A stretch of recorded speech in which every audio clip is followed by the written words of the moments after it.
All right, so guys, thanks so much for tuning into the CX Chronicles podcast. We have a super exciting show today. We are number one here in Pinehurst, North Carolina, with our friends at InstaTeams. We've got the first man up, the first soldier up, ready to go for a slew of the interviews today, Mr. Greg Avallone, SVP of Sales at InstaTeams. Welcome to the show, my friend. Thank you for having me. Welcome to Southern Pines. Thank you very much. So, number one, we're pumped to be here. We got time to spend with each other yesterday, which was awesome. We got time to learn more about the team, learn more about some of the stuff that you're doing. Why don't you just take the first minute or two to let the listeners know, number one, who you are, what your role is here, and kind of the high level of what you're doing every single solitary day, trying to spread the InstaTeams mission and trying to build the InstaTeams community. Yeah, thanks. Thanks for having me. So Greg Avallone, I'm the Senior Vice President of Sales and Partnerships at InstaTeams. I've been here for about 2.5 years.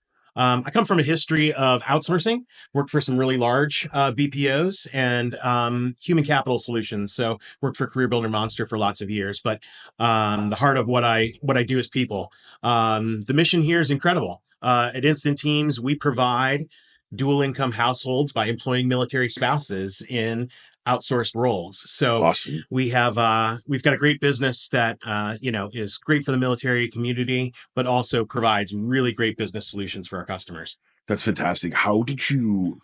So you worked at these big companies in the past. We were talking about it last night at dinner too. By the way, full candor, guys, we had an awesome dinner at the Pinehurst Brewery with Mr. Greg last night. It was an excellent recommendation, by the way. I mean, beer and barbecue is my thing. So I'm never going to steer you wrong. And he did not disappoint at all. And by the way, it was funny. Like the group that was in there, we had a ton of golfers, we had a ton of families, and then there was people like us that you could tell were probably in town for work doing our thing. But how did you find coming from some of the companies that you were a part of before? You mentioned some really, really big names: Career Builder, Monster, working in the people resources space.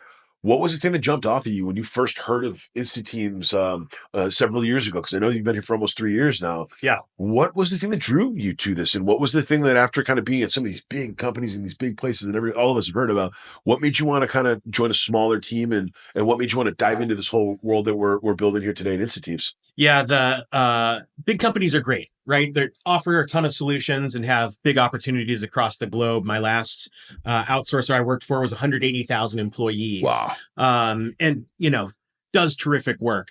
But I was really looking for a company that was making a difference in a specified community. Yep. Knowing that I had the knowledge in human capital and in BPO, and that's what InstaTeams does, but focused on the military family, was really compelling to me. The other thing that's compelling is our founders. You're going to talk to Liza and Erica. They're awesome. Just brilliant people, passionate about what we do, great business leaders, and really making a difference in this community and the broader community and military spouse world. 100%, man. And I got the chance, guys, last night or yesterday, when we got into town, we got to meet some of Greg's incredible teammates who y'all are going to meet today at some point, but Jen and Erica. And man, when you get we talked about it last night at dinner, man, but the passion and love and the care and the concern for this space, these people, this world. And then the other thing too is, I got just dosed with all this incredible information that people don't think about that's right in front of us. We've got 12 million military spouses in America alone. We've got every single one of you guys knows somebody who is in this camp that the InstaTeams family is trying to build this community and this business for. So all incredible things. I'd love to you mentioned the BPO piece. So many of our listeners absolutely know, they're familiar with business process outsourcing. They're familiar with other agencies or boutique firms that can kind of come and be experts in a space or in a place. But what's like a typical InstaTeams engagement with the client look like? Or maybe a better way of saying it, what do you get excited about as the head of sales when you're out there and you and your team are canvassing and you're looking for all these different leads and opportunities and possibilities? When do you get excited? What's the type of company that gets you excited? You're going to say, okay, this is an InstaTeams ready type of account. Yeah. Anybody that says yes and has a pen in their hand. But honestly, hey, sales is tough these days, guys. we are 100% business problem solvers. So, I love when a company comes to us with a challenge. Usually that company says, I have a need for flexibility or scalability or seasonality. Those things are things that we all do really well. Because we have a dispersed workforce, we have people that are a high level of education and have high touch, great skill sets. We can flex into those roles really well. We work across all kinds of verticals, so I can't say that we have a vertical that we love or that we're married to. we have a lot of financial services clients, but Okay. I think there's, we have broad spectrum in terms of what we do. What we're looking for are roles that can be long-term careers Yep. for our military spouses, and they're great brand advocates. Yep. So consumer brands tend to be really compelling Yep. because they latch onto them and they're super passionate about it, and that comes through in the customer experience, and we see that in the results every single time. What so last night at dinner there was some super interesting stuff that you were educating me upon. Where did people used to go? Where were traditional places or traditional paths? And then again, you've been a part of working at some of these big outsourcing businesses. Where did people used to go when they needed extension support, extension staff, when maybe they knew that peaks were coming, or maybe they knew that there's a part of their business year, maybe it was tax season, or maybe it was end of year holiday rush, right in Q4 when everybody's going crazy. Where do people used to go to find some of these types of services? What did some of the traditional paths kind of look like for when people knew that they needed extension support staff? The outsourcing world has traditionally been considered nearshore or offshore, right? When somebody says they're going to outsource, they're looking for cost savings and maybe doing that in a different market. Okay. Philippines, super popular Yep. market. Central America, super popular market. They do great work, and there's a place for that. And that's been, that's happened for, 30 plus years. Those have been thriving businesses in those areas.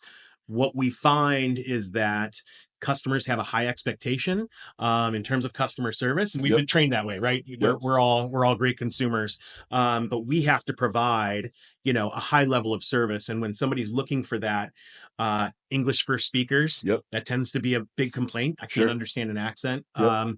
I need to have somebody that is in my time zone, right? Yeah. That can serve Yeah. that, Makes and I can sense. solve problems with together. Makes sense. And I've got folks that are familiar with my brand and my customer, right? Yep. Have that cultural affinity. And so our people are a great fit versus maybe doing that offshore or near shore. I love that. Um, has there been an example or a situation where, and then again, you're in one of the hardest roles in all of business, my friend, selling. And people that don't sell, and people that have lots of opinions about folks that are selling, it's the hardest part of the game, man. Getting somebody to say yes, getting somebody to pay money, getting somebody to sign an agreement, Yeah. and then getting somebody to actually show up and do the damn thing. It's not nearly as easy as our non-selling friends will ever understand. So you know that I have a tremendous amount of appreciation for the job and the role and just the position you're in. But what are some of like the common pushbacks that you get? Or what if even when you find these fully qualified or these potentially ripe opportunities, what are some of the common things that people that think they're dipping their toes into the water of outsourcing or dipping their toes into the water of needing to find the right strategic partner or the right type of boutique BPO? What are some of like the common objections you hear? What are some of the common things that even if they're already coming to you and they have the pain or they have the potential need, but what are some of the common things that after they even hear about an incredible uh community and an incredible mission like it seems, what are some of the common objections or pushbacks that you hear that people kind of slow down on when it comes to actually finding export and extension staff? Yeah, I don't think they're uncommon to any other type of role or any other outsourcer you're going to hear. People are always concerned with value, right? Price and value for the work that they're doing. People are concerned with security, right? There's lots of data exchange, so their Yep. security is always a big question. Understanding the relationship and knowing that you're going to have a very active and open communication Yep. is super important. When you think about it, outsourcing is like finding a babysitter, right? You're Totally. you're turning your Totally. customer over to somebody, and Absolutely. people are super protective of that relationship, super protective of who's talking to them, how they're servicing them, and what that customer experience is. We have to illustrate through the sales process that we're trusted, Yep. that we have experience, that we are showing great value, Yep. and that we're going to perform well, and it's going to be a good business decision that's going to turn ROI for them. Yep. That makes a ton of sense. And again, this is hard. I mean, you were talking about a dinner last night, but like a lot of first time founders, a lot of first time business executives, there's almost like this natural urge or this natural tendency to want to, no, I'm going to go hire my own. I'm going to go train my own. I'm going to go retain my own. And then I'm going to go through what, let's call it what it is. This is one of the hardest parts of the business. Then I'm going to keep them here for the long haul and I'm going to keep compensating them and taking care of them to the way that they want to. That stuff's hard, right? Right. And the reality is, guys, for all of you that are listening right now, like regardless of what your business is, what your product, what your service is, there are always going to be specific parts of any business that you absolutely can find the right type of strategic partner who's going to take over some of the things that are happening the same type of way again and again and again. However, as teams, you guys have some incredible folks that Yeah. can do beyond that. So we're not just talking simple back of house sales or support items here. You guys do some pretty complex things. You have the ability and the capabilities of doing some really intense, really I think people would be surprised by some of the things you guys are actually taking care of for Yeah, your two customers. two great examples. Software sales and implementation, Yep. not an easy Yep. task. We provide that. We do claims intake. We do case management for disability. So there's lots of intricate things that we do. And the military spouse community, 60% have college degrees. So that is rare to find in a contact center world. Yep. And so that high level of talent has really served our customers well. Yeah, it's super pliable, adaptable, easy to shift, easy to respond, easy to there's just so much pliability in that, Yeah, right? 100%. Well, you've got people that are following a service member, probably relocating every 18 to 24 months, are sometimes playing one parent while their service member is deployed. Yep. They're natural problem solvers. They're great resourceful people. They're empathetic. Yep. That adds to that flexibility and pliability. Yep. I love it. Greg, so we're already it's believing it's crazy. We're almost all the way through February already, but Yeah. we're a good chunk into 2025. What are like the two or three big things that you're most excited for you and the team for the rest of this year? Or what are like the top two or three things that from a sales and a revenue perspective and a partner perspective that you and your team are really going to be all over and are going to be kind of the North Star items for what you focus on for the rest of this year? Yeah, it's a great question. From our standpoint, we've never been better positioned to serve multiple parts of an organization. Uh, Outsourcing is the major portion of our business, and we will continue to do that. And that's our focus as an organization. But we've also launched a job board. Okay. So the HR world and the people world of those organizations are able to be partners with us. And we also have a sponsorship portion of our business. So, whether you're supporting the military spouse community across the country or you're doing something locally, we allow your brand to be in front and center in that group. So those allow us to be broad-based solutions for our customers. Yeah. And so the couple of things that we think about for the year is how do our existing customers broaden their relationship with us so that Yep. we can continue to be a really thoughtful partner for them Yep. and increase our ROI. The second is how do we find more of the customers that we're doing business with and like kind and quality, right? How do Yeah. I Yeah. how Yeah. do I find more Yeah. of Yeah. that work? Because Yep. our agents perform really well. We have great learnings there, and we can multiply those learnings across other clients. And we also want to look for clients in targeted verticals where we have experience and that we can be really thoughtful partners. I love it. And again, full candor, guys, Institute teams, we're thrilled that they're one of our primary strategic partners here at CX Chronicles. But you and I were talking about this at dinner last night, man. There is just so many companies that don't know about solutions or incredible businesses and missions like what y'all are building here at its teams. And the minute that they do, it's going to be like a Swiss Army knife for the business, man. The Yeah. ability to have additional flex, the ability to be able to call upon a strategic partner that at any given point of your year or at your business life cycle, as you hit your first growth spurt, as you hit your second growth spurt, as you start to get good at understanding seasonality of the business and knowing the ebbs and the flows of shit, maybe I don't need 10 people all year long. Maybe I need 5 people all year long, and then I need to be able to call Craig or for some of our bigger friends out there that are growing quickly or have gotten really good at kind of doing the seasonality ups and downs. Maybe you have a reserve for 20 or 25 or maybe even up to 50 seats of where you know that there's a partner on the side here that you could literally call for specific parts of the year where you guys can come in and do your game. So I think it's amazing. Greg Avallone, before I let you go, I got to ask. So one of the fun parts of what we're all doing today, we're doing a bunch of awesome interviews here live at the Instant Teams HQ, and then we are going to Pinehurst to play some golf. I am in golf attire. I'm ready to go. And I'm about to rip this right off, and I've got my golf clothes underneath here. Not right now, but once we get up to the golf course. But basically, Thank you.